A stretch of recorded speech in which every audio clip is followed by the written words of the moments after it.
Hai semua, Assalamualaikum. Nama saya Din. Selamat datang ke channel saya. Sebelum saya mulakan hari ini, saya nak ucapkan selamat menyambut bulan Ramadan kepada semua subscriber saya yang beragama Islam. Jadi jangan lupa puasa, okay, jangan lupa niat, bangun sahur dan sebagainya lah. Okey, itulah pesanan abang untuk korang semua. Okey, tanpa buang masa lagi, hari ini jom kita bercerita tentang tragedi Hush, tragedi fashion.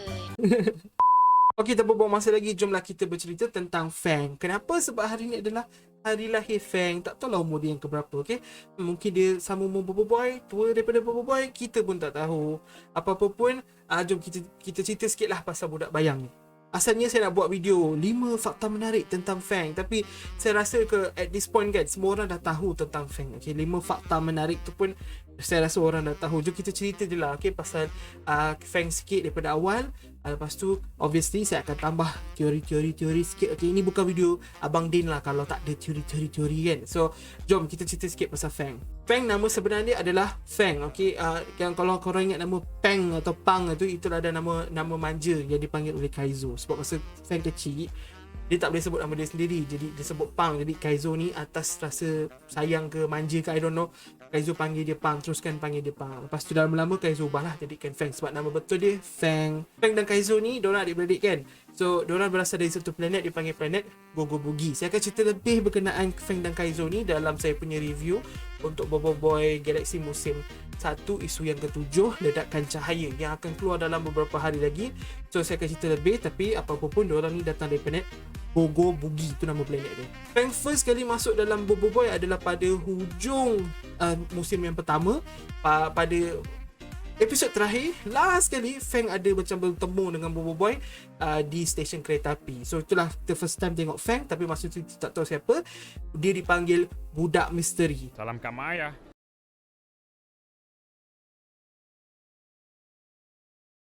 Assalamualaikum. Waalaikumsalam. Feng ni perwatakan dia mula-mula dia agak bokak, dia agak belagak lah kan. Dia rasa dia sangat cool, dia nak lebih popular dari Bobo Boy. So bila Bobo Boy lebih famous dari dia, dia tak suka Bobo Boy sebab benda tu. Dia memang nak famous saja. Hidup dia memang nak famous. Itulah kemahuan Feng. Dia nak dia dikenali oleh ramai. So kalau Feng tengah tonton video ni, mesti dia bangga sebab dia dah famous sampai orang boleh buat video pasal dia. So yeah, Feng, anda famous. Dan aku akan jadi lagi popular dari Bobo Boy. Pada awalnya Feng dipanggil budak misteri. Lepas tu dalam episod berapa tak, dalam musim yang kedua, barulah kita tahu nama sebenarnya adalah Feng. Okay, selepas 9 episod, okay, Feng dengan Bobo Boy macam ada gaduh-gaduh sikit. Akhirnya mereka jadi kawan. Okay, tapi sampai hari ni Feng masih kira Bobo Boy ni sebagai rival dia. Okay, so Feng sentiasa nak lebih famous dari Bobo Boy.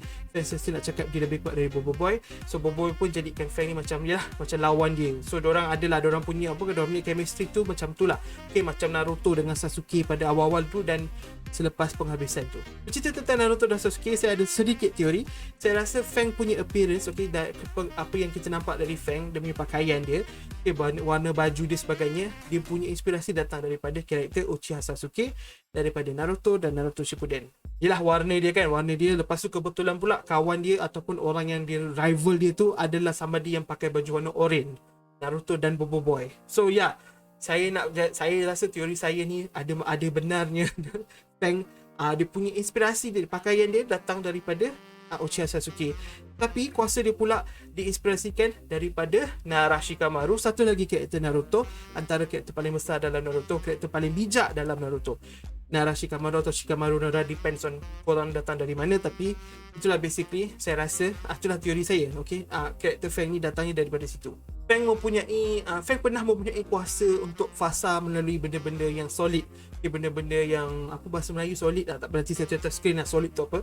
Maksudnya Feng dia boleh tembusi apa-apa sahaja dengan menggunakan topeng dia tu lah. Tapi selepas dia dah menang lawan dengan Kaizo pada penghujung musim yang ketiga, dia bagi balik benda tu dekat Kaizo. Dia kekalkan dengan satu kuasa dia, jam kuasa dia, tak tahu dia pakai belah mana jam kuasa iaitu kuasa manipulasi bayang. Yes, semua orang tahu kuasa Feng ada kuasa manipulasi bayang. Buat masa ni kita tahu Feng ada 2 tahap untuk manipulasi bayang. Pertama sekali, dia boleh buat bentuk apa-apa dengan bayang tu. Okay, manipulasi bayang lah. So dia boleh buat bentuk apa dia nak. Okay, binatang ke, tangan ke, bunga ke, semua dia pernah buat. Okay, dia pernah buat bunga yang boleh makan makan benda tu masa Bobo Boy Galaxy musim yang pertama. Lepas tu dia pernah buat macam-macam jenis binatang, dan saya baca dekat wiki dia buat masa ni dia ada 16. Total dia adalah 16. Okay, 16 form lah. Jari bayang lah, harimau bayang lah, helang bayang lah, beruang bayang, koala bayang, naga bayang. Semua tu total sekali 16 dia pernah buat dalam series ni. Berani kau serang kawan-kawan aku? Terangkap jari bayang. Ya!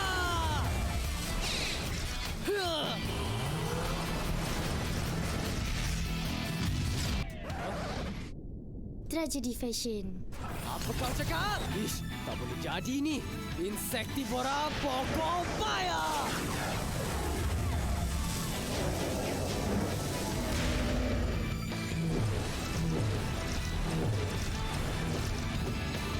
Untuk tahap kedua pula, Fang mula bergabung dengan kuasa bayang dia. Okey, sebab tu dia boleh buat kuasa separa bayang. Buat masa ni kita pernah tengok Garuda bayang, separa Garuda bayang, separa beruang bayang, separa harimau bayang, dan juga separa naga bayang, iaitu part yang paling cool sekali dalam movie yang kedua. Okey, ada teori berkenaan kuasa bayang ni, iaitu teori untuk tahap ketiga dia. Kalau korang tanya abang apa kuasa Fang untuk tahap ketiga, biar abang cerita. Yang pertama, dia boleh kawal bayang. Yang kedua, dia boleh gabungkan setengah badan dia dengan bayang. Yang ketiga, dia boleh gabungkan semua badan dia dengan bayang. Maksudnya 100% bayang. Ataupun, saya nak panggil kuasa tu kuasa kegelapan. So Fang ni mungkin power sphere kuasa dia asal adalah dark board ataupun kegelapan board, or something like that. Okay, bukan shadow board ke bayang board ke, bukan, tapi dark board or something. Kuasa tahap ketiga, kuasa asal, kuasa paling kuat dia adalah kuasa kegelapan. Ramai sangat yang cakap dengan saya Bobo Boy kegelapan. Mungkin tak salah, tapi buat masa ni teori besar saya adalah Fang sebenarnya yang akan ada kuasa kegelapan. Dengan ni kita boleh teruskan teori yang Fang ni akan kekal jadi rival Bobo Boy. So maksudnya mungkin satu hari nanti even Fang akan lawan dengan Bobo Boy, dan masa tu Bobo Boy dah boleh guna kuasa gamma, kuasa cahaya basically tahap ketiga, dan kemudian Fang pula boleh guna kuasa kegelapan. So mereka akan berlawan. Okay, kegelapan dan cahaya, boom, lawan. Mesti best. Saya harap benda tu berlaku, tapi saya tak tahu. Ini semua cuma teori sahaja. Makanan kegemaran Fang adalah donat robak merah ataupun donat carrot lah. Okay, so memang benda tu agak unik pada saya. Ini kurang minat carrot sikit. Kalau carrot dalam makanan goreng-goreng saya faham lagi, tapi kalau carrot suruh blend lepas tu letak susu minum, no, saya tak berapa minat sangat. Dan saya tak bayangkan macam mana ada orang boleh makan donat bersama carrot. Ada sikit lagi mendalam, Kaizo, abang Fang juga suka makanan yang berasaskan carrot, dan makanan favourite Kaizo adalah sup carrot, lobak merah, sup lobak merah. Wow, sup lobak merah. Sup tomato saya pernah dengar, lobak merah enggak pernah. So, agak pelik sikit. Fang dia, saya baca dekat wiki tadi, Fang mempunyai banyak cermin mata yang dianggap sebagai cool, tapi dia tak pernah pakai. Dan binatang favourite Fang adalah penguin. Saya tak sabar kalau satu hari nanti Fang gunakan penguin bayang. Harap-harap Monster keluarkan Fang guna penguin bayang ataupun separa penguin bayang. Ataupun sebab penguin ni tak semestinya yang korang tengok yang comel-comel tu, kadang-kadang apa benda lah. Penguin ni ada juga dipanggil satu Emperor Penguin. So Emperor Penguin ni dia agak berbahaya juga. Okay, dia saya sangat excited kalau tiba-tiba Fang buat Emperor Penguin, separa Emperor Penguin. Tak tahu bahasa Melayu dia apa, tapi basically benda tu bayangkan mesti cool, dan Fang mesti happy sebab itu adalah haiwan kegemaran Fang. Banyak lagi fakta tentang Fang yang korang boleh baca di wiki, jadi abang akan letak link dekat bawah, korang boleh bacalah sendiri. Abang memang sukalah dengan karakter Fang ni sebab abang pernah baca pasal backstory dia, agak sedih sikit, tapi tak adalah tragik mana, cuma agak sedih jugalah. Fang pada mulanya nampak macam karakter jahat, dan kadang-kadang kita rasa Fang ni memang macam agak pelik lah sebab dia nakkan populariti, dan sometimes dia boleh buat apa sahaja untuk dapatkan populariti dia. Tapi pada akhirnya kita nampak yang Fang ni sebenarnya dia berusaha untuk jadi baik, sebab itulah dia join team Bobo Boy dan dia tolong Bobo Boy untuk dapatkan apa yang Bobo Boy nak. Sebenarnya kalau fikir balik dalam Bobo Boy Galaxy musim 2 ni, cerita buat masa ni hanyalah fokus kepada Bobo Boy untuk dapat kuasa tahap ketiga. Boleh je kalau Fang tak join, tapi Fang join juga untuk bantu Bobo Boy. Sekarang buat masa ni Fang berada di bumi, dia tengah perbaiki Tapops U, diorang punya base dekat bumi kan. Jadi macam saya tengoklah Fang ni sebagai karakter yang bertanggungjawab, yang mempunyai mempunyai sifat leadership tu ada. Okay, so saya sangat happy lah dengan karakter Fang. Cuma saya berharap jika Monster menonton video ni, kita dapat tengok lebih lagi tentang Fang, dan kalau boleh Fang dan Kaizo sama-sama lah, sebab saya nak tengok dua-dua ni diorang punya dynamic sebagai adik-beradik dengan lebih mendalam lagi. Pada musim 3 dulu kita pernah tengok sikit, tapi sikit kan, so saya nak tengok lebih lagi insyaAllah kalau boleh pada masa-masa akan datang. Lepas tu kalau boleh tolonglah bagi Fang gunakan kuasa naga bayang lagi sekali, okay? Bukan separa naga bayang, naga bayang, okay? Last Fang guna pada musim yang ketiga awal-awal, sampai hari ni Fang dah tak guna lagi kuasa tu. Even masa lawan dengan Borara pun dia tak cuba pun guna kuasa tu. Mungkin sebab kuasa tu susah nak digunakan, tapi saya still rasa kuasa tu adalah kuasa paling gempak dari Fang. Naga bayang.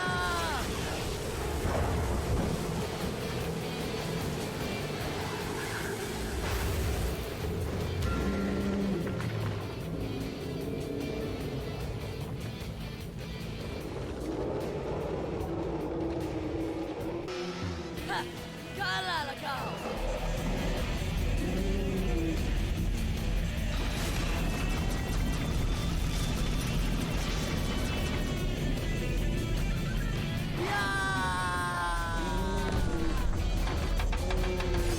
Dan yang paling saya sedih sekali, masa Bobo Galaxy, permulaan Bobo Galaxy, kan lagu intro dia tu ada Fang buat naga bayang, tapi dalam Bobo Galaxy tak ada. Okay, buat masa saya dah baca komik tau. Saya dah baca komik isu 1 sampai lah isu 6, tak ada. So tak tahu lah isu 7 ni ada keluar ke tak naga bayang, tapi hasilnya tak ada sebab Fang akan gunakan separa naga bayang, separa beruang bayang dan separa harimau bayang, tak salah saya. Okay, itu sahajalah video special Fang saya. Saya sangat-sangat berterima kasih lah kepada korang semua yang beri saya peluang untuk buat video macam ni. Okay, yang support channel saya, yang subscribe, yang like, yang share, yang komen, apa-apalah.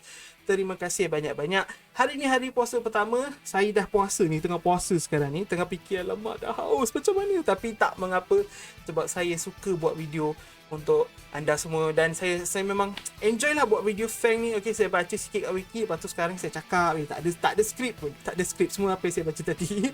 Okay guys, ribuan terima kasih kerana support channel saya. InsyaAllah esok ada video lagi, so jangan risau.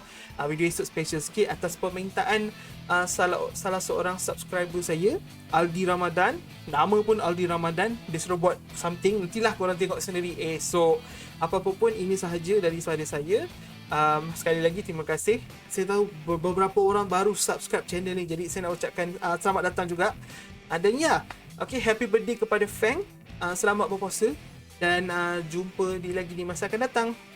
Bye-bye.